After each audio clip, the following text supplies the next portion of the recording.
Это PET-бутылка. Очень популярный пластиковый отход. И за моей спиной завод, который делает все возможное, чтобы в окружающей нас природе PET-бутылок было меньше. В этом видео я вам покажу этапы переработки PET-бутылок, а также готовые изделия из них. Усаживайтесь поудобнее, мы начинаем. Вот в таком виде PET-бутылки приезжают на завод. Они приезжают с пунктов для раздельного сбора отходов, либо в виде отходов производителей PET-упаковки. И прежде чем мы зайдем на завод, отмечу, что сейчас уже вас окружают многие предметы из переработанных PET-бутылок. К примеру, наполнитель вашего пуховика Синтепон – это переработанные PET-бутылки. Или ваша футболка из полиэстера – это примерно 10 переработанных PET-бутылок. Причем переработанный пластик ни в чем не уступает по свойствам первичному, являясь просто экологичной альтернативой. Или вот еще пример: лежанка для вашего питомца, мягкие бортики, плотный наполнитель. Сделано тоже из переработанного PET-пластика. Это бренд Триол, линейка товаров для домашних животных Love the Planet.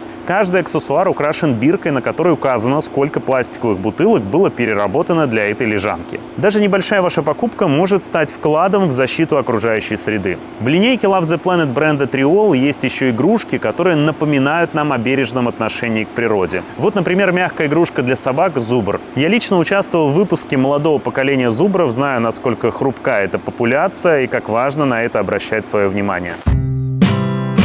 Это моя кошка, и она с характером. Она живет дома у эколога, и сейчас мы проверим, что она выберет: лежать на куче пластиковых бутылок или на пластиковых бутылках, переработанных в удобную лежанку бренда Триол. Все, теперь я спокоен за кошку, вернемся на завод. Мы находимся на территории города Волжского, компании «Эко-Волгопас». Мы занимаемся переработкой вторсырья. И здесь происходит у нас выгрузка сырья. Далее мы загружаем ее на тележку и заходим в цех. Далее бутылка загружается в бункер-наполнитель. Бункер-наполнитель находится два вала. Они разбивают прессованную бутылку и подают ее на ленту. Далее бутылка попадает на ленту, где на ленте она вручную перебирается по цветам. Зелено-коричневая отдельно, бело-голубая отдельно. Вот процесс. Далее она на ленте попадает в дробилку. В дробилке она дробится на фракцию 12-15 мм. За день порядка 3-5 тонн перерабатывается. Фракция вот 10-15 миллиметров. Бутылка здесь и с крышкой, и с этикеткой. Далее бутылка высыпается в бункер-накопитель. С бункера-накопителя подается в центрифугу. Центрифуга с водой, как стиральная машинка. Отбивает она грязь. И далее подается она в горячую ванну. В горячей ванной она... Это вот эта горячая Это вот эта горячая ванна. В ней насколько она горячая? 100 градусов в ней примерно, 98-100 градусов. Туда добавляется каустик, химия, сода каустическая. И при 100 градусах она, получается, отбивает всю органическую химию. И в этой ванной бутылка, она тонет, а крышка с этикеткой всплывает. Крышка с этикеткой... Потому что они разной плотности. Разной плотности, да. Крышка с этикеткой, он, получается, отделяет. Вот она находится. Это крышка-этикетка, да. Далее она продается в таком виде, на различные организации. Кто делает что-то из ПНД, в основном трубы делают. Для воды, для полива из нее делают. Далее она подается в ванную шнеками. В ванной она шнеком ополаскивается. Вот в этой ванной она ополаскивается. Далее также шнеками подается она опять в центрифугу. Центрифуга опять ее ополаскивает, как стиральная машинка, еще раз. От грязи, от пыли, от всего. После этого она попадает в следующий бункер, где там тены находятся. Бутылка сушится. То есть, чтобы сухая была. Тенами сушится и подается в бункер. В бункере она наполняется и высыпается уже, получается, готовое сырье.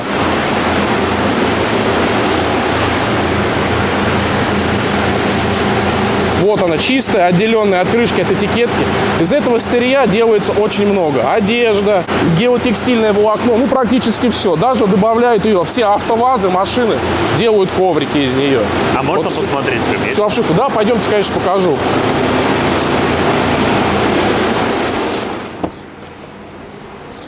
Как я говорю ранее, из бело-голубой делают геотекстиль, а вот из коричнево-зеленой мы делают коврики для машины, для автоваза, вот, к примеру.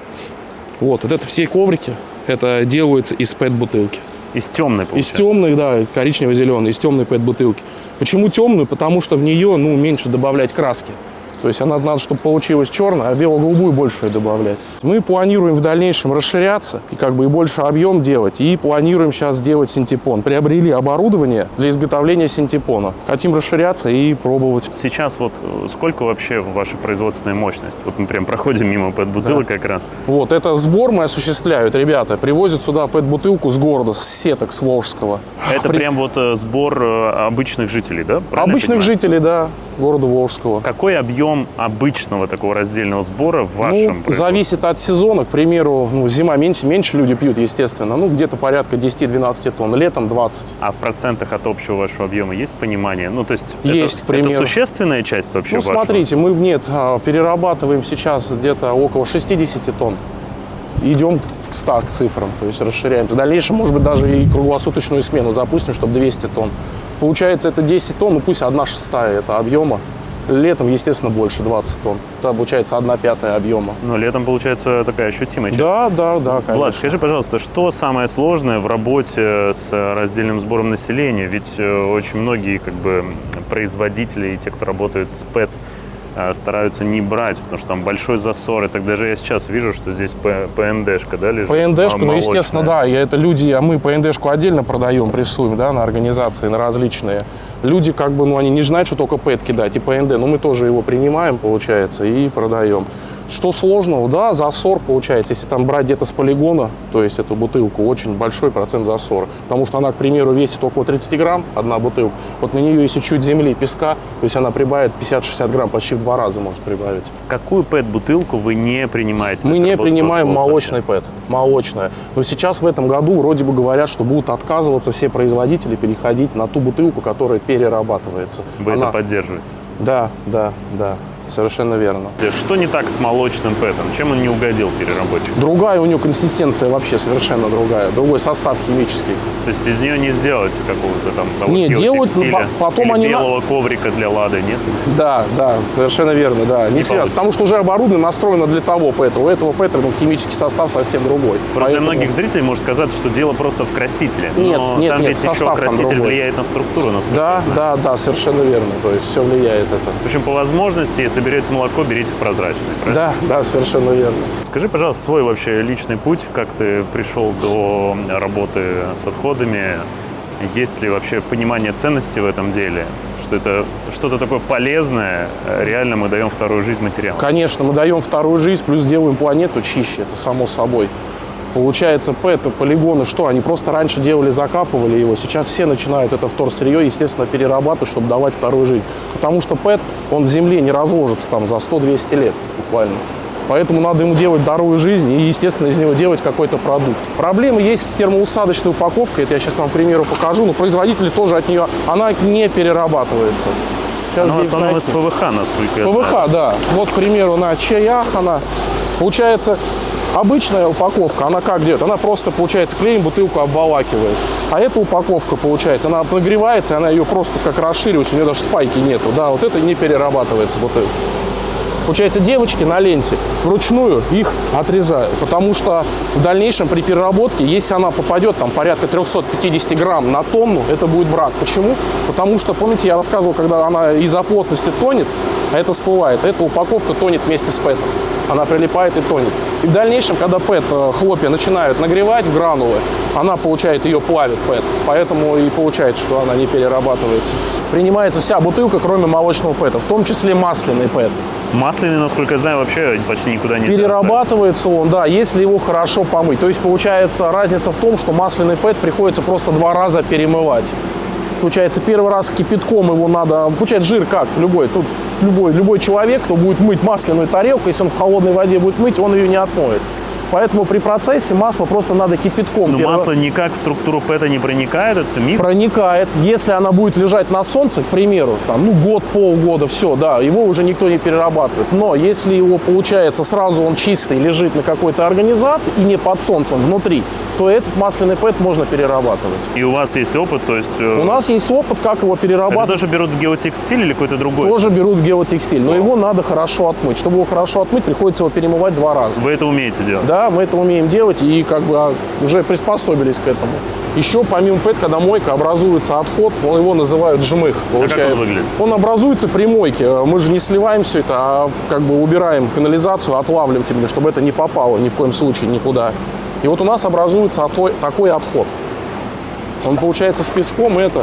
А что это вообще-то? Вот это остатки ПЭТа, крошка мелкая, которая сдробилась в мелкую крошку. Во всех же дробилках стоит фракция, получается, что проходило только 10-12 мм. Все, что мельче, это вот такой вот жмых. Что вы с ним делаете еще? Мы его продавали на организацию, они делали из него, добавляли какую-то примесь и делали люки, вот эти вот пластмассовые люки, которые идут, вот делали из него люки. Ты знаешь, иногда встречаются ПЭТ-бутылки, на которых написано «сделано из переработанного ПЭТ-бутылки». Есть организация такая, да, у них единственная запатентованная, как бы это называется B2B. Получается, из вот бутылку, да, Bottle to bottle, да? Да.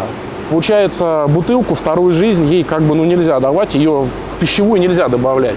Как они дошли? Они начали добавлять слой какой-то. Между слоями добавляют слой, потом можно добавлять. И вот это B2B, они, получается, да, дали вторую жизнь бутылке.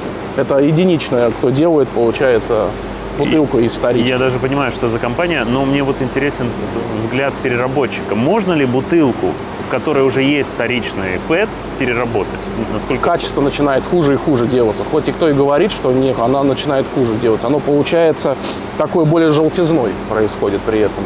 И я так думаю, в дальнейшем будет она, бутылка, все вот это больше желтизны добавлять, уже когда помытая. Как я показывал, фракция была, она была белая, прозрачная, голубенькая. А вот именно когда вот это вот B2B попадается, она с желтизной при мойке. При нагреве она дает желтизну. Ну, то есть можно домешивать обычно. Ее домешивают, да. Ну, я так думаю, в дальнейшем, ну, как бы, просто будет ее все больше и больше на рынке появляться, вот этой бутылки. Мы с каждого мешка делаем анализ в лаборатории. Они нагревают ее в печи, получается, и смотрят по качеству, чтобы не пожелтело, какое качество отмывки. Вот, получается, о чем это говорит, вот если желтеет или какой-то другой цвет? Ну, желтеет, опять же, вы помните, говорили про B2B. Вот, а когда B2B, она сильно желтеет, бутылка. Получается, видно, что она второй раз была переработана. Или плохо помыта, масло, к примеру. Когда масло долго лежало, да, уже у нее не то. И мы смотрим, получается, какой мешок там есть, вот этот брак, мы его убираем в сторону. Нас смотрят многие люди, которые тоже хотели бы иметь опыт в сборе ПЭТ-бутылок в своих городах. Что для этого нужно сделать? Потому что, насколько я знаю, сколько у вас сеток по городу Волжску? В районе 500 у нас сеток по городу 500 Волжску. сеток, Да. которые наполняют жителей, которые привозят потом вы сюда на переработку. Да. Как удалось поставить, учитывая конкуренцию там, с рекоператором или вообще просто с жителями, как вы договаривались с управляющими С компаниями? управляющими компаниями, они все, потому что мы это делаем безвозмездно, бесплатно, и как бы это все приветствуется. И люди все, то есть, как бы хотят, чтобы был раздельный сбор мусора, потому что рекоператор, он ставит сетки, он не ставит сетки, он ставит контейнера. Я сколько раз говорю, что я с этим столкнулся. Человек, когда кидает в этот контейнер, он же не видит, что, и там он непрозрачный, а это видно, он, получается, сделана сетка, и там видно, что туда кладут. Поэтому как бы мы попробовали, у нас пошло. Люди все как бы пытались говорить, давайте ставьте больше. Люди звонят обычные жильцы, у нас там есть номер, звонят в администрацию, администрация просит, поставьте сетки. Как бы очень востребовано это. Этим никто не занимается. А засор большой вообще? Да нет, кстати, привыкают, вешают таблички, объявления, люди понимают, что можно кидать, что нельзя. Поначалу люди не понимали, они весь пластик туда кидали, и панели, все кидали. Мы объявлениями, дворниками помогали, дворники все помогали, объясняли, что сюда только ПЭТ кидайте, ну ПНД это. Бизнес очень сложный, очень. Я, получается, окупался порядка там, окупиться 4 года. Получается, сетка, чтобы сварить хорошую сетку, там порядка надо 5-6 тысяч. Эта сетка приносит всего 10-15 килограмм в месяц. Ну, летом, да, там 30-40. А как часто вывозить одну сетку?